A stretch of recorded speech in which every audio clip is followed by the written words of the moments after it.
विश्व युद्ध 3 होकर रहेगा। ईरान ने समुद्र में उतारी हजारों स्पीड बोट्स। दोस्तों, हमास की अल-कासम ब्रिगेड के स्पोक्स पर्सन अबू उबैदा ने इस बार सीधी धमकी दी है पीएम नेतन्याहू को। उनकी जान की बात कही है, उनकी जान लेने की बात कही है। इससे बड़ा थ्रेट और क्या हो सकता है इजराइल के लिए। अबू उबैदा ने साफ कह दिया है कि जितने भी बंधक बचे थे वो अगर खत्म हो रहे हैं तो पीएम नेतन्याहू के लगातार हमले की वजह से हो रहे हैं। साफ कह दिया उन्होंने।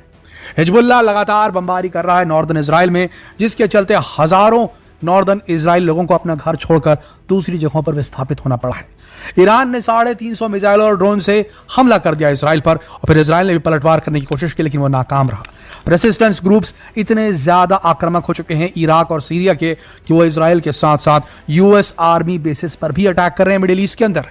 कुल मिलाकर इजराइल कभी नहीं बर्दाश्त कर पाएगा हमास से अपनी हार। इजराइल कभी नहीं बर्दाश्त कर पाएगा कि ये जंग बिना हमास के खात्मे के ही खत्म हो जाए, और इस चक्कर में ये जंग आगे बढ़ेगी। और अगर ये जंग आगे बढ़ती है और ज्यादा आक्रामक होती है, और राफा में मौजूद फिलिस्तीनी जो कि 12 से 15 लाख लोग मौजूद हैं, उनके ऊपर अगर नेतन्याहू ने हमला करवा दिया तो मान के चलिए ईरान उठाएगा सबसे बड़ा स्ट्रेटेजिक कदम, और स्ट्रेट ऑफ हॉर्मुज, वो चोक पॉइंट जहां से दुनिया भर का 24% तेल पास होता है, स्ट्रेट ऑफ हॉर्मुज, वहां पर उस रास्ते को पूरी तरीके से बंद कर देगा।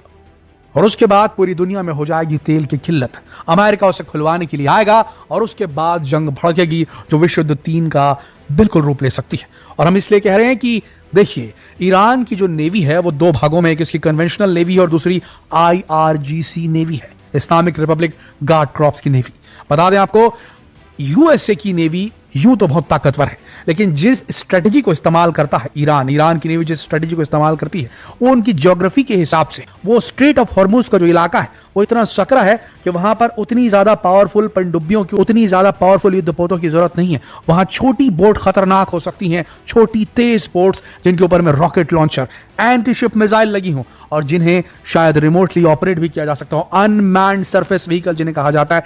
ऐसी स्पीड बोट्स जो बेहद तेज गति से मूव कर सकती हो, बहुत तेज गति से वार कर सकती हो, लेकिन उन्हें चलाने वाला कोई भी नाविक उनके ऊपर ना बैठा हो, रिमोटली कोई बंदा बैठकर उसे ऑपरेट कर रहा हो IRGC का। तो अगर स्ट्रेट ऑफ हॉर्मुज में अगर अमेरिका आता है, यूएस नेवी आती है, तो बेहद बड़ा द्वंद्व होने वाला। ये सोचने की गलती बिल्कुल मत कीजिएगा कि ईरान की नेवी कमजोर है। ईरान अपने स्पीड बोट से ही पूरी जंग जीत सकता है।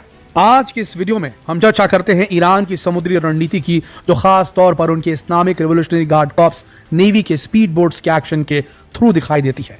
एक मल्टी फेसेटेड अप्रोच है जो ज्यादा कन्वेंशनली पावरफुल नेवल फोर्सेस को काउंटरैक्ट करने के लिए डिजाइन की गई है। तो देखते हैं कुछ मुख्य रणनीतियां जो इसमें शामिल की हैं ईरान की नेवी ने। सबसे पहली टैक्टिक्स, सबसे खतरनाक रणनीति ईरान की, स्वार्म टैक्टिक्स। IRGC नेवी का एक प्रमुख रणनीति है तेजी से अटैक करने वाले क्राफ्ट्स और स्पीड बोट्स का झुंड। ये झुंड बनाकर इस्तेमाल करते हैं। ये स्पीड बोट्स बहुत ही फुर्तीली और छोटी होती हैं, जो बड़ी नेवल वेसल्स को आसानी से घेर सकती हैं झुंड में आकर, और परेशानी पैदा कर सकती हैं। ये स्वार्म टैक्टिक्स बड़े जहाजों के डिफेंसिव कैपेबिलिटी को ओवरवेल्म कर सकती है, उसे हरा सकती है। कंफ्यूजन पैदा करने और किसी भी कमजोरी को भुनाने के लिए इन्हें डिजाइन किया गया है। तो स्वार्म टैक्टिक्स, एक साथ झुंड बना के बहुत सारी स्पीड बोट्स अगर रिलीज कर दे IRGC एक पर्टिकुलर इलाके में, तो मुश्किल हो जाएगी यूएस जो नेवी है उसके लिए। नंबर 2, मिसाइल और टॉर्पीडो का इस्तेमाल। ये स्पीड बोट्स आमतौर पर मिसाइल्स और टॉर्पीडोज से लैस होती हैं। ऐसे हथियारों का इस्तेमाल इन छोटे वेसल्स को बड़े नेवल शिप्स जैसे कि वॉरशिप्स और एयरक्राफ्ट कैरियर्स के लिए बहुत बड़ा खतरा बना देता है, खासकर जब स्वार्म अटैक का हिस्से के रूप में बड़ी संख्या में लॉन्च किया जाए बहुत सारी मिसाइल्स को इन स्पीड बोट्स के माध्यम से। तीसरा सबसे खतरनाक चीज वो है आत्मघाती हमला। कुछ परिस्थितियों में स्पीड बोट्स को जो है आत्मघाती बोट्स के रूप में तैयार किया जा सकता है, जिनमें विस्फोटक भरे जाते हैं और जानबूझकर दुश्मन के जहाजों से उन्हें टकरा दिया जाता है। यह रणनीति अधिकतम नुकसान पहुंचाने के लिए की जाती है, वेसल्स और संभवतः क्रू की कीमत पर। यह सबसे खतरनाक चीज है दोस्तों। इसके अलावा इलेक्ट्रॉनिक वॉरफेयर। IRGC नेवी अपनी स्पीड बोट से इलेक्ट्रॉनिक वॉरफेयर का भी रिपोर्टेडली इस्तेमाल करती आई है। अब ये बहुत बड़ी बात है, इनके पास बड़े जहाज नहीं है, तो इनके पास जो टेक्नोलॉजी है उसे छोटे जहाजों में इन्होंने फिट कर दिया है। इसमें दुश्मन की कम्युनिकेशन और रडार सिस्टम को जैम करना शामिल है। जो दुश्मन के वेसल्स की ऑपरेशनल कैपेबिलिटी को डिस्टर्ब कर सकता है और बहुत ज़्यादा खतरनाक झुंड बनाकर अटैक करने वाले सीन में ये पहले कम्युनिकेशन ब्लॉक करेगा, उसके बाद अटैक शुरू कर देगा। तो स्वार्म अटैक अगर हो रहा है, उस बीच इलेक्ट्रॉनिक वॉरफेयर को एक्टिवेट कर देती है अगर IRGC की नेवी, तो बहुत मुश्किल पैदा हो सकती है किसी भी बड़े से बड़े देश की नेवी के साथ में। साइकोलॉजिकल वॉरफेयर और सिग्नलिंग रणनीति का एक हिस्सा यह है कि ये स्पीड बोट्स को विदेशी वेसल्स को चैलेंज करने के लिए इस्तेमाल किया जाता है, खासकर strategically critical straight of Hormuz में। यूएस और उनके एलाइड नेवल शिप्स को अग्रेसिवली अप्रोच करके ईरान अपने क्षेत्र पर डोमिनेंस को साबित कर सकता है और फ्रीडम ऑफ नेविगेशन ऑपरेशंस को डिस्करेज कर सकता है। कहने का मतलब ये कि वहां पर उस पूरे इलाके को जैम करके ब्लॉक करके ईरान ये कहेगा सिर्फ मेरे मित्र राष्ट्र की जहाज यहां से गुजरेगी और अमेरिका और उसके दूसरे मित्र राष्ट्रों की जहाज यहां से नहीं गुजर सकती। इस मात्र ऐसा बस कर देने से पूरी दुनिया में तेल का संकट खड़ा हो सकता है। जो यूरोपियन कंट्रीज है, अमेरिकन कंट्रीज है, इन सबको सबसे ज्यादा परेशानी होगी। यहां पर तेल की कीमतें बढ़ सकती है। ईरान सेलेक्टिवली रशिया हो गया, चाइना हो गया, भारत हो गया, इनकी नावों को निकलने दे सकता है।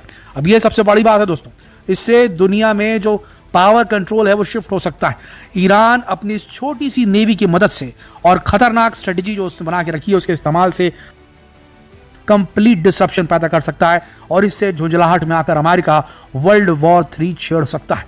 ईरान पर बड़ा हमला कर सकता है। ईरान पर बड़ा हमला अगर अमेरिका ने कर दिया, इस चीज से खुन्नस खाकर, स्ट्रेट ऑफ हॉर्मुज में अगर ईरान ने ऐसा कर दिया और खुन्नस खा गया अमेरिका, उसने बड़ा हमला कर दिया ईरान पर, तो डेफिनेटली ईरान को बचाने के लिए रशिया आएगा।